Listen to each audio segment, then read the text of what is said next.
We've got breaking news from the White House this morning that an hour from now, when the president speaks to CPAC at the Gaylord Hotel down there in Oxon Hill, just south of Washington, D.C., he will announce a new package of sanctions on North Korea. This is being described to Fox News by White House officials as, quote, a massive package of sanctions, the biggest yet.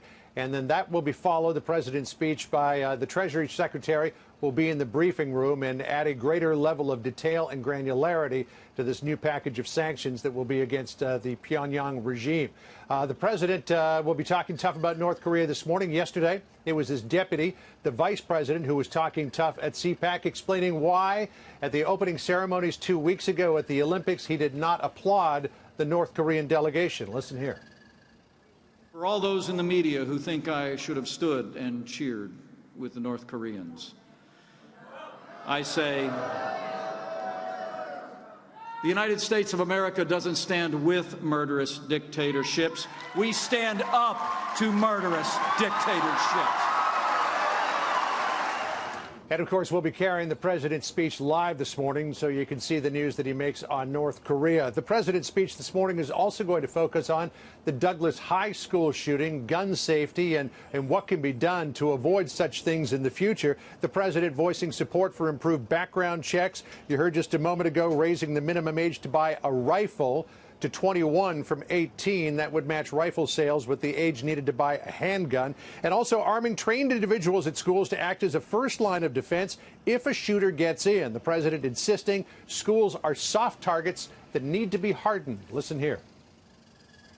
You have teachers that are Marines for 20 years and they retire, they become a teacher, and they're Army, Navy, Air Force, they're Coast Guard, they're people that have won shooting contests, and they're for whatever. This is what they do. They know guns. They understand guns. I think we need hardened sights. We need to let people know, you come into our schools, you're going to be dead, and it's going to be fast.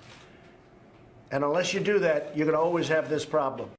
And clearly, the president's got very strong opinions on that particular aspect of what he believes is something that could make schools safe. He gets a lot of opposition to it, though, even though some schools in America already are doing this, but on a very limited basis. I'm also told this morning that the president not likely to mention this news that we got, Sandra, about this Broward sheriff's deputy who stayed outside the school, even though he was armed and had been a school resource officer at Marjory Stoneman Douglas since 2009. While the carnage was going on inside the school. Sandra? And as we know, he has now resigned. John, clearly this is going to be a wide-ranging speech by the president set to begin in about 1 hour from now. What else do we know the president's going to be talking about?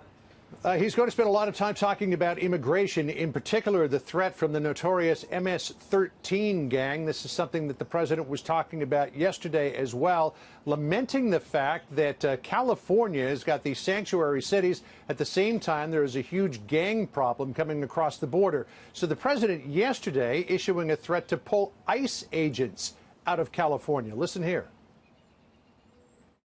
We ever pulled our ICE out, and we ever said, hey, let California alone, let them figure it out for themselves, in 2 months they'd be begging for us to come back. They would be begging.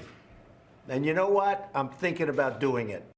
Truth be told, there is no plans for the president to pull ICE agents out of California, but the president clearly has a burr under his saddle when it comes to California and these sanctuary cities. The president also taking aim this morning at Democrats over DACA, tweeting, quote, for those of you who are still interested, the Democrats have totally forgotten about DACA. Not a lot of interest on this subject from them. I'm told he's also going to go after Nancy Pelosi for her comments yesterday that one way to improve border security would be to take a lawnmower and cut the grass.